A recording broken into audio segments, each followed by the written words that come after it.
하나님 말씀 야고보서 3장 1절입니다. 1절부터 12절입니다. 내 형제들아 너희는 선생된 우리가 더 큰 심판을 받을 줄을 알고 많이 선생이 되지 말라. 우리가 다 실수가 많으니 만일 말에 실수가 없는 자면 곧 온전한 사람이라 너희 온전한 몸도 굴레 씌우리라. 우리가 말을 순종케 하리고 그 입에 재갈미겨 온 몸을 어거하며 또 배를 보라 그렇게 크고 강풍에 밀려가는 것들을 지극히 작은 키로 사공의 뜻대로 운전하나니 이와 같이 혀도 작은 지체로 돼 큰 것을 자랑하도다. 보라 어떻게 작은 불이 어떻게 많은 나무를 태우는가. 혀는 곧 불이요 불의의 세계라. 혀는 우리 지체 중에서 온몸을 더럽히고 세계 바퀴를 불사르나니 그 사는 것이 지옥 불에서 나느니라. 여러 종류의 짐승과 새미여 벌레와 해물은 다 길들모로 사람에게 길들였거니와 혀는 능히 길들일 사람이 없나니 쉬지 아니하는 악이요 죽이란 독이 가득한 것이라. 이것으로 우리가 주 아버지를 찬송하고 또 이것으로 하나님 형상을 지어받은 사람을 저주하나니 한 입으로 찬송과 저주가 나는도다. 내 형제들아 이것이 마땅치 아니하니라. 샘이 한 구명으로 어찌 단물과 썬물을 내겠느냐. 형제들아 어찌 무화과나무가 감람나무 열매를 포도나무가 무화과를 맺겠느냐. 이와 같이 짠물이 단물을 내지 못하느니라. 자, 오늘 말씀의 제목을 우리가 말 이렇게 제목을 잡습니다. 여러분, 말이 될 수도 있고 말씀이 될 수도 있습니다. 성경에는 말에 대한 중요성에 대해서 굉장히 많이 말씀을 합니다. 잠언 18장 21절에도 보면 죽고 사는 것이 혀의 견세에 달렸다 이렇게 말씀합니다. 로마서 10장 10절에서는 마음으로 믿어 의에 이르고 입으로 신하여 구원에 이른다 이렇게 말씀합니다.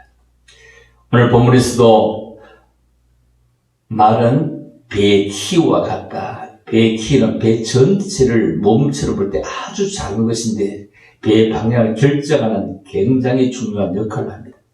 마찬가지로 우리의 혀도 몸에서 매우 작은 지체이지만 혀가 우리의 삶의 방향을 결정한다는 것입니다. 이처럼 말은 참으로 중요합니다. 말은 사람을 살리기도 하고 죽이기도 합니다. 말 하나가 사람을 옳은 길로 인도하기도 하고 나쁜 길로 인도하기도 합니다. 그럼에도 불구하고 우리는 쉽게 말하는 경향이 너무 많습니다. 내가 한 말을 상대방이 어떻게 받아들일 것이며 그 영향이 어떻게 미칠 것인지 생각하지 않고 그저 불쑥 내뱉습니다. 그런데 한번 내뱉은 말은 쏟아진 물과 같습니다. 다시 주워 담을 수가 없습니다. 말하고 나서 후회해야 이미 늦습니다. 한마디의 말 실수 때문에 얼마나 많은 인간관계에 악영향을 끼치는지 알 수가 없습니다. 그래서 대화를 막 대놓고 화를 내는 것을 대화인 줄 압니다. 그렇지 않습니다. 대화는 좋은 인간관계를 맺게 해주는데 그러므로 말 실수로 인하여 오히려 인간관계를 깨뜨리는 경우도 많습니다. 이상하지요? 다른 상처는 오래 가지 않아 나을 수 있는데 말로 인한 상처는 오래 갑니다. 지워지지 않습니다. 그래서 언어는 그 사람의 생각, 그 사람의 감정을 드러내는 그런 도구입니다. 그러므로 불쑥 말해놓고 본심이 아니었다고 변명하면 이미 늦습니다. 다른 사람의 마음에 상처 주는 말을 해놓고 나는 뒤끝이 없어, 그냥 뒤끝이 없어 이렇게 넘어가려고 하면 아주 잘못된 태도입니다. 여러분, 이러한 잘못된 습관에서 빨리 고쳐야 됩니다. 잘못된 습관을 고쳐서 좋은 언어 습관을 가질 때 좋은 인간관계를 형성할 수 있습니다. 그러면 어떻게 좋은 언어 습관을 가질 수 있을까요? 제일 먼저 생각할 수 있는 것은 좋은 언어 습관을 가지려고 애를 써야 됩니다.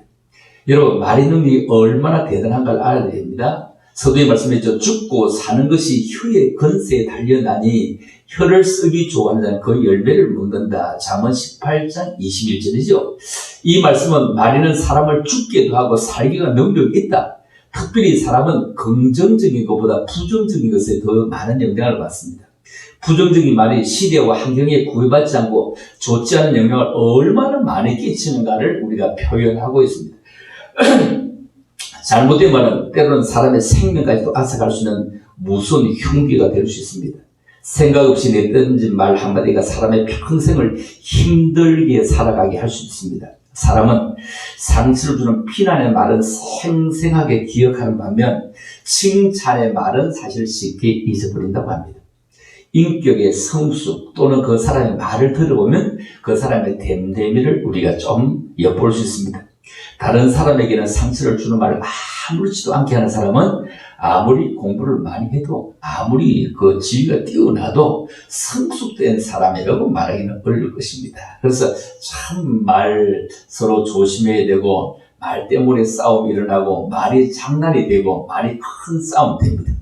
요즘 목포에서 일어나는 일들을 우리가 생각해 볼 수 있습니다. 우리 목포에서 일어나는 일이 투자다, 투기다, 거기에 왈고왈고 할 것은 아닌데 얼마나 온 그냥 뉴스판을 전부 다 장악하고 있습니다. 누가 잘했다 잘못했다를 논하기 전에 말로서 전부 다 그냥 주고받고 합니다. 물론 실체는 드러나게 되겠습니다만, 그래서 야고보 3장 2절에 보면 말에 실수가 없는 사람이 온전한 사람이라고 했습니다. 긍정적인 말은 사람을 살리는 힘이 있습니다.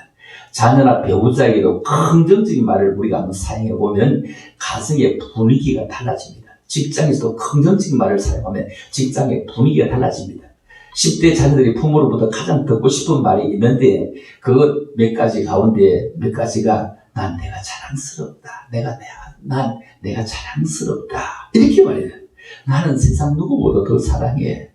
오고 가는 이런 말들이 우리에게 얼마나 필요합니까? 이런 말들이 항상 오고 가는 과정은 늘 평화가 넘칩니다.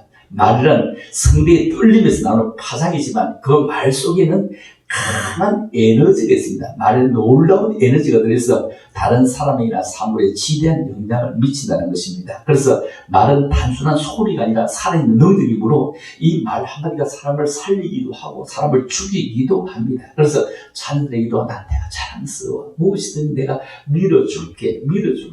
여러분 자녀를 교육시키는 여러 가지 방법들이 많이 있습니다. 우리 주변에 보면은 바로 여기서 얼마 떨어지지 않은 곳에 그 개인 택시를 하고 또 미장을 하는 그런 그 부부가 있습니다. 그 집 부부는 이제 그 아들 지금 그 사법고시 봐서 지금 국정원에서 그냥 4급 공무원입니다. 이제 작년까지 5급인데 올해 4급으로 올라가면서 부모들 재산까지도 전부 다 전수조사를 해서 보고를 하더라고요.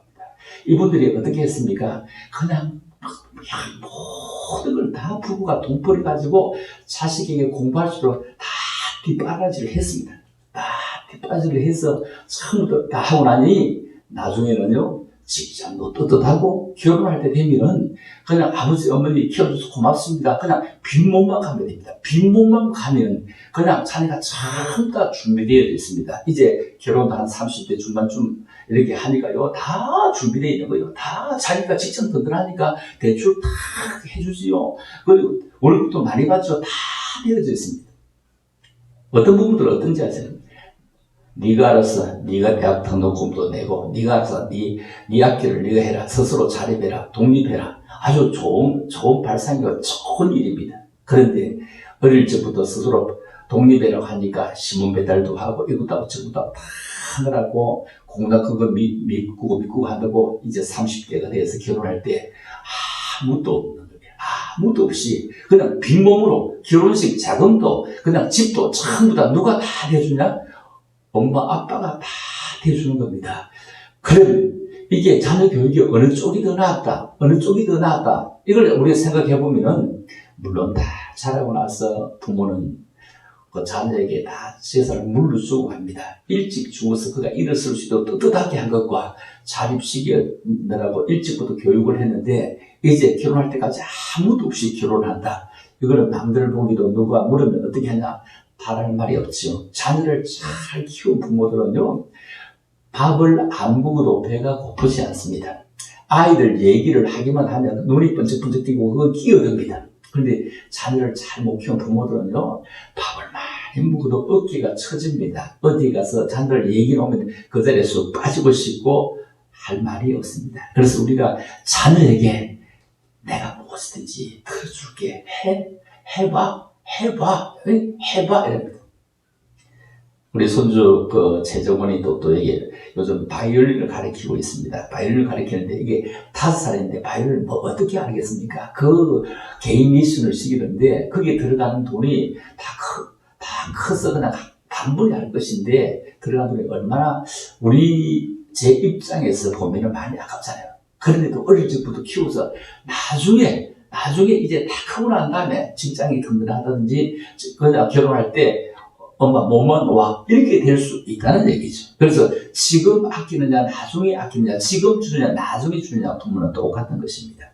여러분 말은 다른 사람에게 굉장한 영향을 끼치는 것은 놀라운 에너지가 있습니다. 그래서 우리가 자녀에게도 에너지가 있는 말, 단순한 소리가 아니라 살아있는 명령, 말 한마디가 사람을 살리기도 하고 죽이기도 하고 말 한마디가 그 사람의 앞길을 정말로 열기도 하고 닫기도 한다면 매사에 지혜로운 습관을 가지려고 노력하는 그런 성도가 될 수 있도록 여러분 자녀들에게 정말 좋은 말 많이 하는 정말 귀한 말 많이 하는 그런 귀한 삶이 되어지면 얼마나 좋을까요? 그렇죠. 저기 은우라고 하는 손주가 있지 않습니까? 이 은우가 지금 이제 7살입니다. 이제 원래 학교 들어가게 됩니다. 학교 들어가게 되는데 이제 며칠 후에 이제 보게 되겠는데 우리 은우는 그냥 중국어도 잘하죠? 영어도 잘하죠? 일본어도 대충 하죠? 한국말도 하죠? 7살인데 얼마나 잘합니까? 걔를 키우는데 그냥 키우겠습니까? 얼마나 거기에 원하는 걸 전부 다 사주고 은우네 집에 가면은 그냥 도서관 같습니다. 그냥 도서관. 그리고 얼마나 자동차가 많았냐면 한쪽 벽에는 정말 자동차로 다 채워져 있습니다. 세계 나오는 모든 자동차를 다 사둔 듯 해보일 정도로 그냥 자동차를 얘가 좋아하니까 자동차를 다 해주고 자동차 가지고 노는 시간 그리고 얘가 스스로 공부하는 시간 공부하겠다는 것은 무엇이 다 사주는데 아마 우리 은우가 지금 7살 이제 올라오는데 지금까지 쓰는 돈이 내가 아마 학교 다닐 때 쓰는 돈보다 훨씬 더 많이 썼을 것 같다 이런 생각이 듭니다. 자, 두 번째 생각해 봅니다.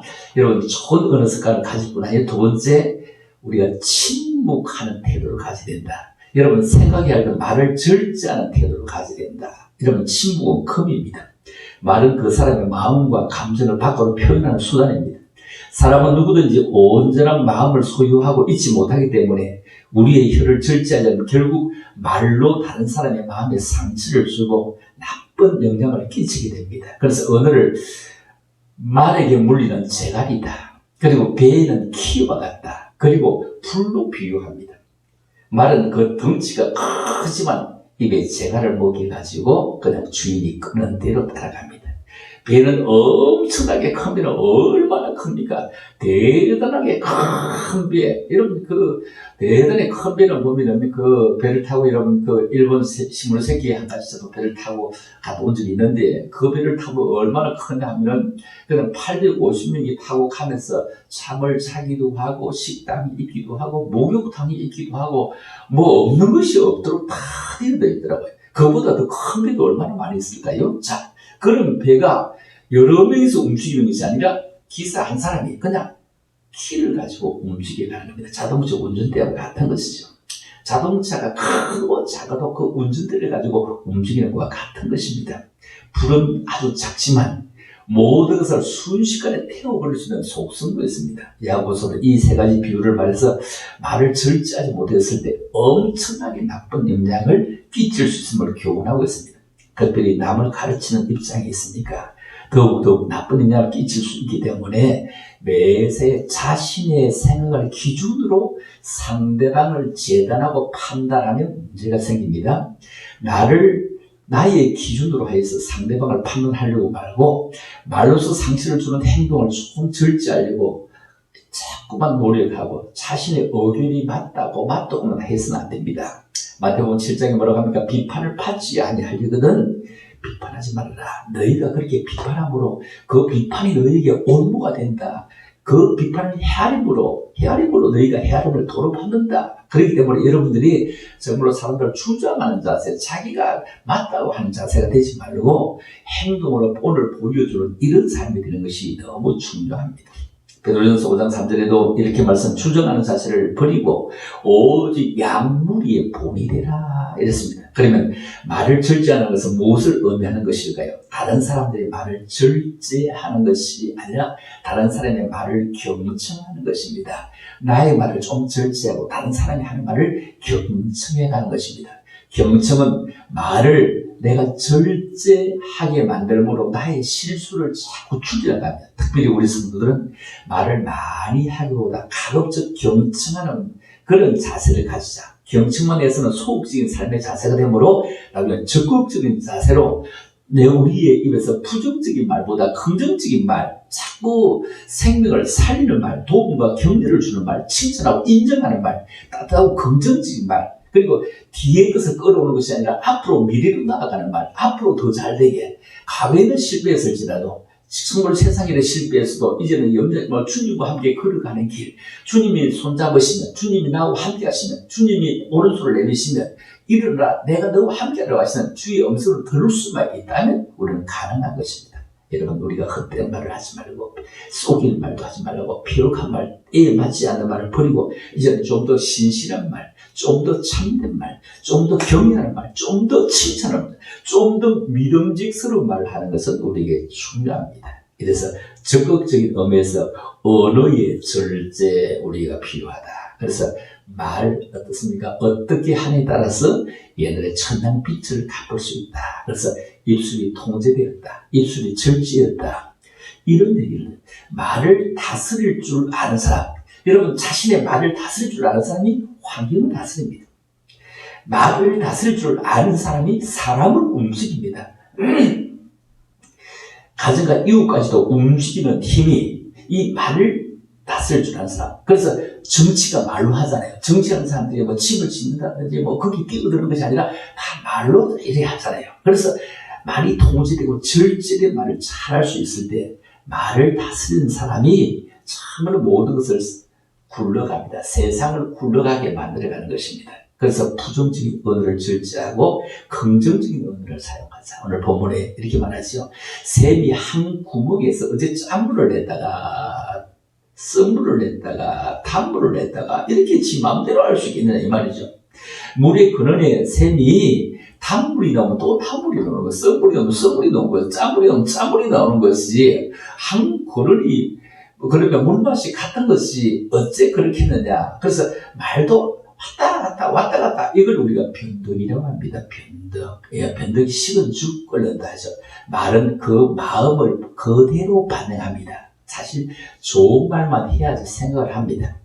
가정에서도 자녀들에게도 부부간에도 좋은 얘기만 해야지 하고 굳게 결심하지만 사실 그게 쉽게 되는 것은 아니죠. 그래서 절제되지 못하고 여가되지 못하고 나오는 말 때문에 이제 가정에 막 헤어지기도 하고 막 요즘 헤어진다는 말을 하는 것이 너무 참 어렵습니다. 헤어지는 가정들이 너무 많고 또 다시 하는 가정들이 많아서 그런 말을 하기 어렵습니다. 그렇지만 우리가 돌아서 보면은요, 뭔가 내가 여가되지 못한 말을 받았거나 내가 했는 경우에부터 이제 씨앗이 자랐습니다. 말은 아무런 생각 없이 나오는 것 같지만 현재 그 사람의 마음을 반영하고 있습니다. 그래서 말에 실수를 하고 나서 본심이 아니다. 이 말은 사실 거짓말입니다. 그래서 치중의 진심이다. 술 먹은 사람이 치중에 그 얘기를 한다. 그래서 포도나무에서는 무화과나무 열매를 거둘 수가 없죠. 요즘 뭐 그렇게 뭐 나무를 이렇게 접붙이기도 하지만 그렇게 안 붙이면 그렇게 할 수 있습니다. 무화과나무는 감람나무를 맺지를 못합니다. 그래서 말씀을 이렇게 하죠. 혹시 말에 실수를 하실 때는 본심이 아니라 말 대신에 내가 잘못했습니다. 네, 미안합니다. 이렇게 시인하면 좋을 것이요. 제일 좋은 것은 말에 실수를 하지 않는 것이지만, 그래서 마태복음 12장 35절에 보면 선한 사람은 그 쌓은 선에서 선한 것을 내고 악한 사람은 그 쌓은 악에서 악한 것을 낸다. 이렇게 말씀합니다. 그래서 밭을 가꾸는데 그 밭이 마음도 밭입니다. 우리의 마음이 밭을 가꾸자. 자, 마음의 밭을 가꾸려고 하면 좋은 나무를 심어야 됩니다. 좋은 언어의 나무를 심자는 겁니다. 여러분, 생각을 바꾼다는 것은 우리 인격이 하나님의 사람으로 바뀌어지는 것입니다. 하나님의 사람으로 자꾸만 개조되는 것입니다. 좋은 말 하시기를 원하십니까? 좋은 언어를 가지기를 원하십니까? 여러분의 인격이 주님을 닮은 인격으로 바꾸어지시기를 원하십니까? 그럴 때 자연스럽게 우리의 입술에서는 좋은 말, 다른 사람을 세워주는 말, 생명을 살리는 말이 흘러나오게 될 줄을 믿습니다. 현재 여러분의 언어 습관은 어떻습니까? 절제되지 않은 언어 습관으로 인해서 다른 사람의 마음을 아프게 하지는 않았습니까? 여러분의 언어 습관 다시금 말씀 앞에 우리 한번 점검해 보십시다. 그래서 성숙한 주님의 제자로서 말로서 연약한 사람을 돕는 자리에 오히려 들어가야지. 그래서 이사야 50장 4절에 보면 주 여호와께서 학자의 혀를 내게 주사, 학자의 혀를 내게 주사. 나로 공부한 자를 말로 어떻게 도와줄 줄을 알게 하시고 아침마다 깨우치시되 나의 길을 깨우치사 학자들 같이 알아듣게 하시도다. 이렇게 말씀합니다. 여러분의 말이 어떻게 열매를 맺고 있는지 돌아보십시다. 좋은 언어 습관을 가지려고 애를 쓰고 다른 사람을 세워주려고 애를 쓰고 말을 적게 하고 경청하려고 애를 쓰는 거로 참으로 참 말의 위력 그리고 들어주는데 참으로 매력, 그렇죠? 위력도 있고 매력도 있고, 그죠? 그리고 일을 하는데 열정적인 청력도 함께 있어. 세상 사람들 쳐다볼 때 참 예수 잘 믿는 사람이야, 믿음의 사람이야, 성령의 사람이야, 이런 소리를 들을 만한 믿음의 종들이 다 될 수 있기를 주님의 이름으로 축복합니다.